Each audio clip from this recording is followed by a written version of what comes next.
শিবরাত্রিতে কি করা উচিত আর কি করা উচিত নয় তা আমরা এই ভিডিওতে আলোচনা করব।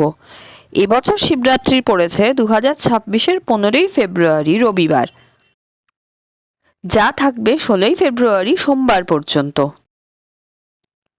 আর সোমবার ভোলেনাথের অত্যন্ত প্রিয় দিন, তা আমরা সকলেই জানি। আর সে কারণেই এবছর পুজো থাকছে রবিবার রাত ও সোমবার সকাল পর্যন্ত, যা এক মহা যোগ তৈরি করছে। আর এবছর চতুর্থী লাগছে রবিবার বিকেল 4:49 থেকে, যা থাকবে সোমবার সন্ধ্যা 5:33 পর্যন্ত। এবার জানা যাক যে এই পুজোয় আমাদের কি কি জিনিস প্রয়োজন। আর আমরা সবাই জানি যে শিব ঠাকুর খুব অল্পতেই সন্তুষ্ট হন, তাই শিব ঠাকুরের পুজোর জন্য জিনিস ও সামগ্রী খুব কমই প্রয়োজন হয়ে থাকে। আর শিব ঠাকুরের পুজোর জন্য সবার প্রথম যা লাগে তা হলো জল। জল দিয়ে প্রথমে শিব ঠাকুরকে পরিষ্কার করা হয়, তারপর শিব ঠাকুরকে দুধ দিয়ে অভিষেক করানো হয়। এছাড়াও প্রহরে প্রহরে জল ঢালার সময় দুধ, দই, মধু ও ঘিয়ের প্রয়োজন হয়। আর এই সবগুলো সামগ্রীর সাথে চিনি মিশিয়ে পঞ্চামৃত তৈরি করা হয়। শিব ঠাকুরের পুজোর দ্বিতীয় গুরুত্বপূর্ণ বস্তু হলো বেলপত্র, যা শিব ঠাকুরের অত্যন্ত প্রিয়। আর বেলপত্রকে ত্রিদেবের প্রতীকও বলা হয়।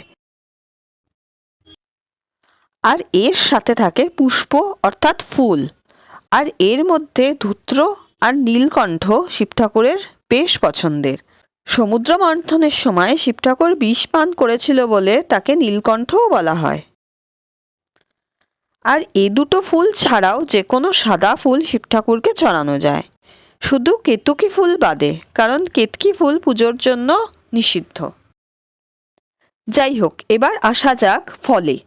আর ফলের মধ্যে বেল আবশ্যক, যদিও এর সাথে যে কোনো 3টে বা 5টি ফল চড়ানো হয়, কিন্তু ফল চড়ানোর সময় দেখতে হবে যাতে সেই ফলগুলো নিখুঁত থাকে আর সাথে বোঁটা যুক্ত থাকে।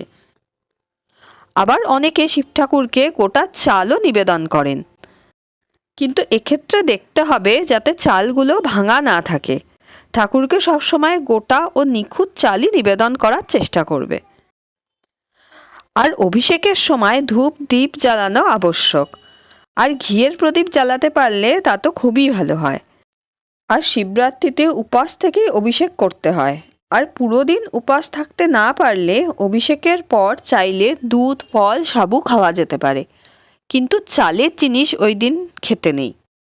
আর পুজোর আগের দিন সংযম ও পরের দিন পালন করা অত্যন্ত আবশ্যক।